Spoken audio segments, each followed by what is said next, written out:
Começa agora mais um 5 continentes. Todas as semanas viajamos pela geopolítica internacional, aqui na Rádio Observadores.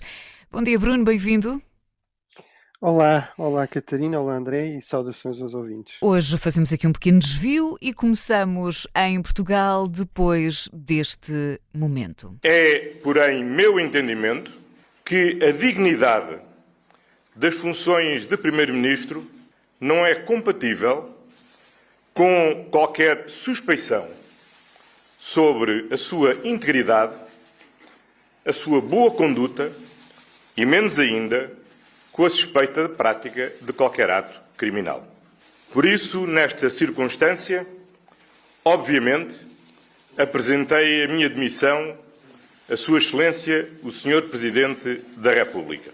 A crise política rebentou, fez cair o governo. Ora, vamos olhar para como é que esta situação está a ser falada lá fora. Bruno, esta demissão de António Costa e queda de executivo teve teve assim um grande eco pelos 5 continentes? Sim, teve, e é evidente que é mau para a imagem externa do país, ou seja, nós até aqui tínhamos uma imagem relativamente boa nos últimos anos, mas de baixo perfil. Todas as notícias geralmente começam a perguntar isso. Por exemplo, o Economist, eu vou citar, diz era uma história de sucesso europeia, o país tinha um crescimento económico forte, um turismo a crescer muito, setores tecnológicos a desenvolver-se, portanto tinha passado uma certa imagem de atraso para, estou sempre a citar o Economist, para um país com atração para os investidores. Agora também disse, evidentemente, que este escândalo de corrupção vai lançar aqui uma sombra sobre esta percepção e também sobre o próprio legado de António Costa. Eu percebo que em Portugal tudo isto é mais controverso e nós também estamos a viver os problemas da inflação, taxas de juros elevadas que tornam difícil perceber ou sentir que realmente a economia está assim tão bem, mas era muito esta a percepção. Depois temos de ter a noção que realmente, tirando as grandes potências como os Estados Unidos, que são permanentemente foco de atenção, ou a China, e mesmo aí são mais quando há uma crise, um país como Portugal realmente tende a ser mais notado e ter mais visibilidade só quando há problemas. É um pouco injusto, mas é realmente assim. Eu, por exemplo, lembro historicamente o fim da monarquia. Lembro-me de haver capas de primeira página do Petit Jornal, por exemplo, que era um grande jornal francês e que era lido pelas elites todas europeias, com o rei assassinado, com o rei Dom Carlos assassinado, ou no 25 de Abril, por exemplo, capas da Time com o que eles chamavam a Troika Comunista, ou a Troika Vermelha, o Vasconcelos, o Otelo e o general Costa Gomes. E, portanto, esta vez realmente todos os grandes jornais, os grandes sites de notícias de referência internacional davam a notícia com grande destaque, com fotografias, o New York Times, o Washington Post, a Folha de São Paulo, a televisão chinesa, a CGTN, a televisão internacional chinesa, obviamente em Portugal, na Europa, os jornais espanhóis, lá está o Economist, que eu já referi, o Financial Times. Agora, em concreto, o que é que eles destacam como tendo mais importância? Eu acho que isso também é interessante para percebermos o que é que interessa externamente mais em termos de Portugal e desta crise. Em primeiro lugar, a questão de que isto tem implicações de incerteza em relação à questão da TAP, que é um grupo de aviação que tem grandes ligações à América do Sul, sobretudo ao Brasil, e por isso interessa bastante a grandos grupos de aviação, como um eventual parceiro ou como uma compra. A incerteza quanto às regras, à alteração das regras para impostos relativamente aos estrangeiros residentes, e, sobretudo, a incerteza quanto aos grandes investimentos no lítio. Por exemplo, uma das grandes empresas que está a investir cá, que é a estrangeira, a Savannah, caiu 20% na Bolsa de Londres, dizia-nos o Financial Times, veio anunciar, porque está obrigada a isso pelas regras dessa Bolsa, que não havia ninguém acusado no quadro deste processo, que estavam a colaborar com a investigação, mas que estavam confiantes que estava tudo bem, mas obviamente isto significa que a nível externo há esta preocupação. Portugal é visto na Europa, isso era referido também por vários destes jornais, como uma das chaves para garantir uma transição energética mais segura, para garantir alguns, sobretudo o lítio, destes chamados critical raw materials, portanto estas novas matérias-primas críticas, tendo em conta a evolução toda da economia e sobretudo a transição energética. Estima-se que só Portugal poderia garantir as necessidades europeias talvez até 2050.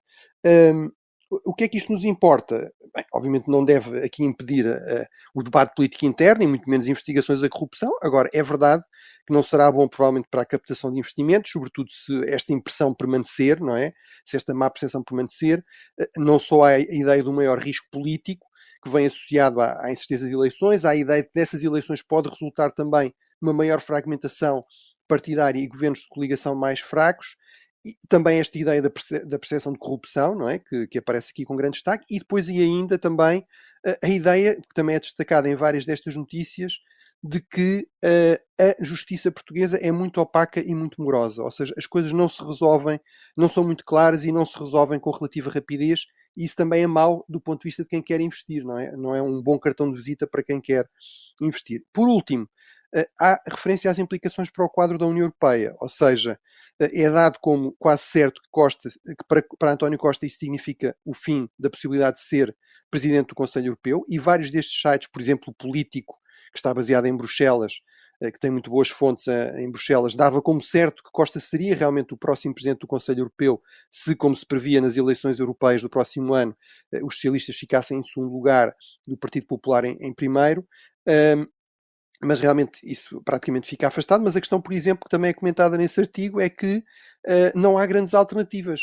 Não há grandes alternativas ao nome de António Costa, não há alternativas fortes, e isto inclusive também pode contribuir para a ideia de que há um risco de que esta grande coligação entre o centro-esquerda e o centro-direita, entre o Partido Popular Europeu e os socialistas europeus, que tem basicamente assegurado a governabilidade da União Europeia e também dividido os principais cargos, que isso também poderá estar em causa se houver também nas eleições europeias do próximo ano uma maior fragmentação do voto ainda, e portanto aí Portugal também contribuindo para essa tendência. Certo. E Bruno, não é só por aqui, mesmo aqui ao lado, crise política também em Espanha, vai ter governo, mas está mais dividida, muitas cedências por parte de Pedro Sánchez.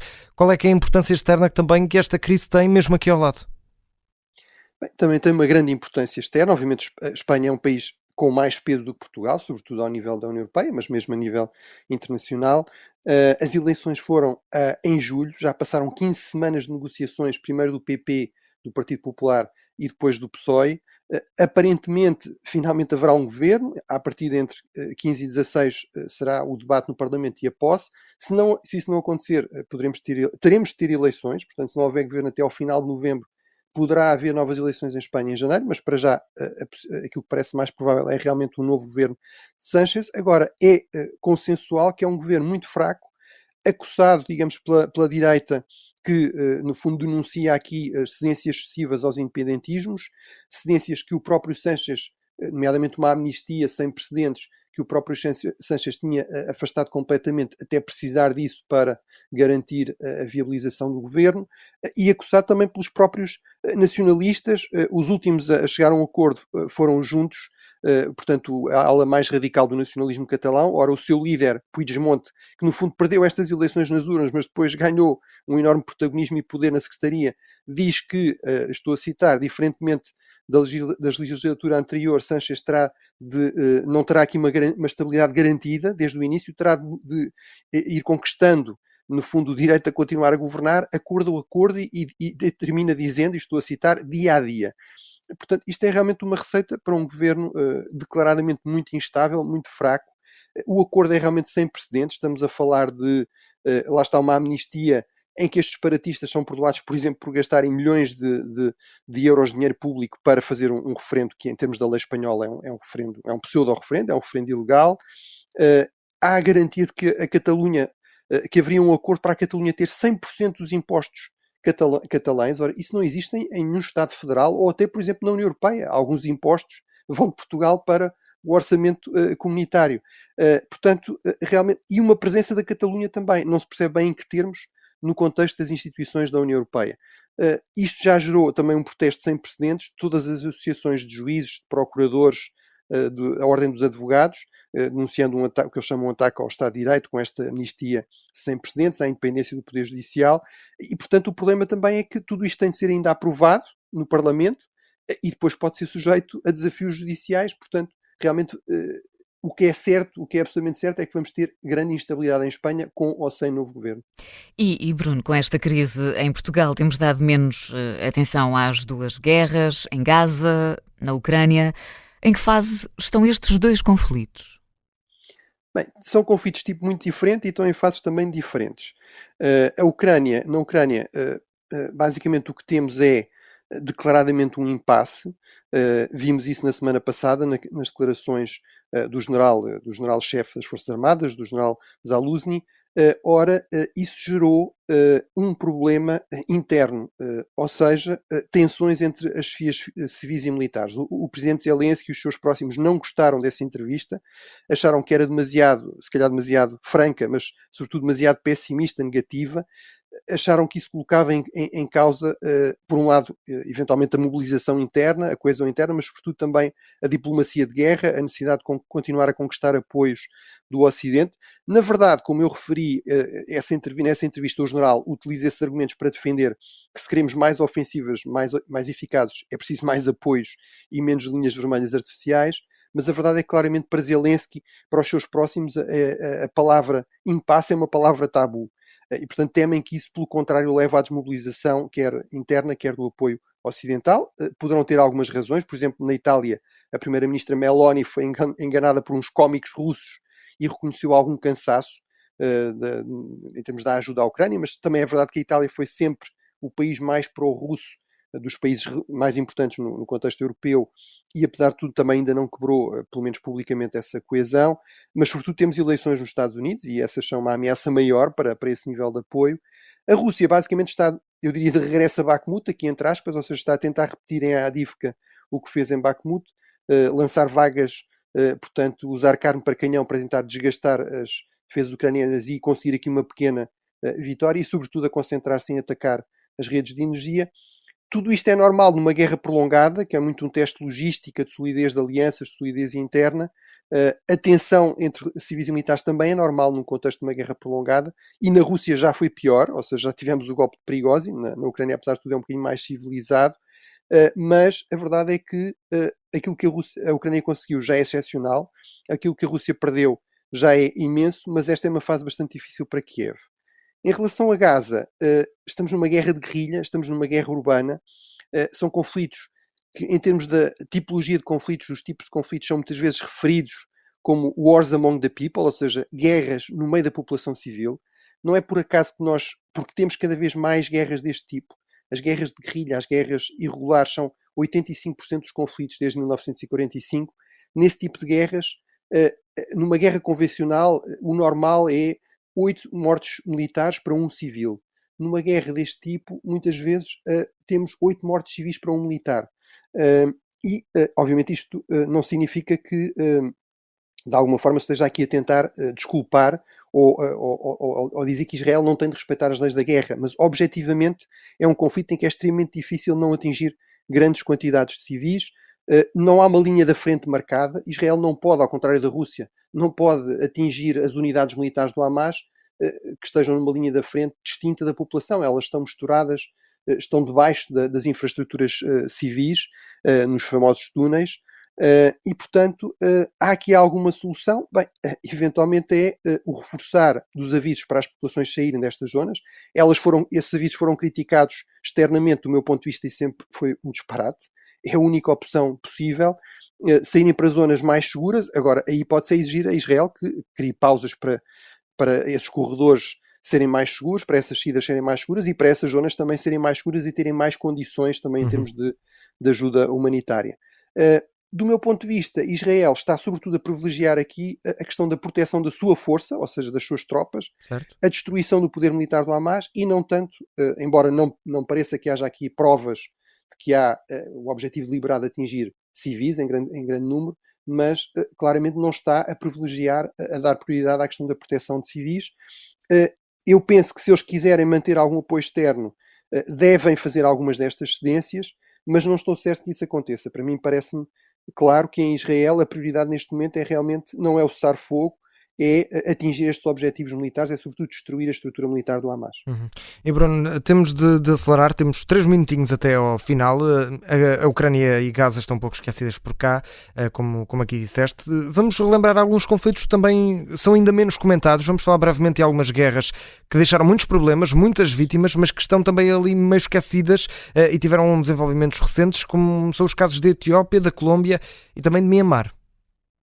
Sim, já falámos da Colômbia na semana passada, como sendo um conflito, uma guerra civil que causou pelo menos mais de 300 mil mortos, mas que infelizmente tem uma pausa muito instável. Ora, nesta semana houve incidentes muito sérios na capital histórica, numa das capitais históricas do velho Império Etíope, que é um dos grandes estados africanos, com mais de 1000 anos de história, Lalibela, a cidade das grandes igrejas escavadas na rocha, uma milícia que se tinha aliado às Forças Armadas na guerra civil anterior, contra os rebeldes de Tigré, agora que era suposto desarmar-se, entrou em combate com o exército, e portanto temos aqui uma constatação de que realmente este Estado multiétnico pode não ter conseguido aqui uma paz definitiva e podemos regressar a uma guerra civil. No caso da Colômbia, é outro caso trágico, um conflito realmente esquecido. Um jornalista colombiano dizia: temos 50 milhões de vítimas de guerra neste país, que é a população toda, mas estamos a falar de décadas de conflito, 200 mil mortos, 7 milhões de deslocados, de refugiados, 50 mil reféns, pessoas que foram raptadas, e agora, que parecia, com um novo presidente vindo da esquerda radical, até da luta armada, que tinha prometido a paz em poucos meses, que assinou um cessar-fogo realmente com o último grande grupo armado, o ELP. Na verdade, esse grupo é um grupo muito fragmentado, muito ligado cada vez mais à criminalidade organizada. Aparentemente não respeitou esse cessar-fogo, raptou o pai de um dos mais famosos futebolistas colombianos, o Lucho Díaz. Portanto, mostrou que não há ninguém que, no fundo, escape a estas dinâmicas e que realmente há o risco sério delas voltarem novamente a intensificar-se. No caso do Mianmar, da antiga Birmânia, temos também um histórico de guerras civis mais ou menos intensas praticamente desde a independência, muito ligadas também à existência de milícias étnicas, de grandes minorias étnicas, sobretudo nas zonas mais periféricas de fronteira. A junta militar que tomou o poder em 2021 tinha levado a cabo um genocídio contra os Rohingya, não é? Estamos a falar de uma população de mais de 1 milhão que hoje está reduzida a menos de 200 mil, mas entretanto tinha prometido acabar com todos esses conflitos. Na verdade parece estar cada vez mais a perder o controle, nomeadamente de uma província muito importante, a zona do Shan, que liga no fundo a capital, a zona central da Birmânia, com a China. A China já manifestou preocupação e vontade de mediar, mas não é de todo garantido que isso resulte. Bruno, vamos mesmo aqui para terminar e muito rapidamente até aos Estados Unidos e a São Francisco. É lá que vai decorrer a APEC, a Cimeira de Cooperação Económica Ásia-Pacífico, que começa hoje, mas dura quase uma semana, e é lá também que Xi Jinping e Joe Biden se vão encontrar. O que é que nós podemos esperar destes encontros, Bruno? Bem, vamos voltar a falar deles para a semana. É mais, no fundo, um alerta também para os nossos ouvintes. A APEC é muito importante, são 21 países, 60% da economia mundial. É uma forma dos Estados Unidos dizerem que não esqueceram, no fundo, a Ásia-Pacífico. Aí não será de esperar grandes avanços, sobretudo em termos de acordos económicos. Toda a gente vai se concentrar, sobretudo, neste encontro entre Xi e Biden, neste encontro bilateral à margem da cimeira mais ampla. Aí eu acho que há um grande interesse racional de ambos em evitar novas tensões. Mas veremos se isso se confirma. Biden tem eleições à porta. O presidente Xi teve uma série de demissões, digamos, sem precedentes, de ministros importantes, ministros dos negócios estrangeiros, ministro da Defesa. Penso que os dois têm interesse em evitar realmente estas novas tensões, mas veremos se a racionalidade prevalece ou não. Para a semana, não é? Cá estaremos então. Exatamente. Muito bem, fica por aqui mais uma edição do 5 Continentes. Bruno Cardoso Reis, para a semana estamos então de regresso. Obrigada e bom fim de semana. Obrigado.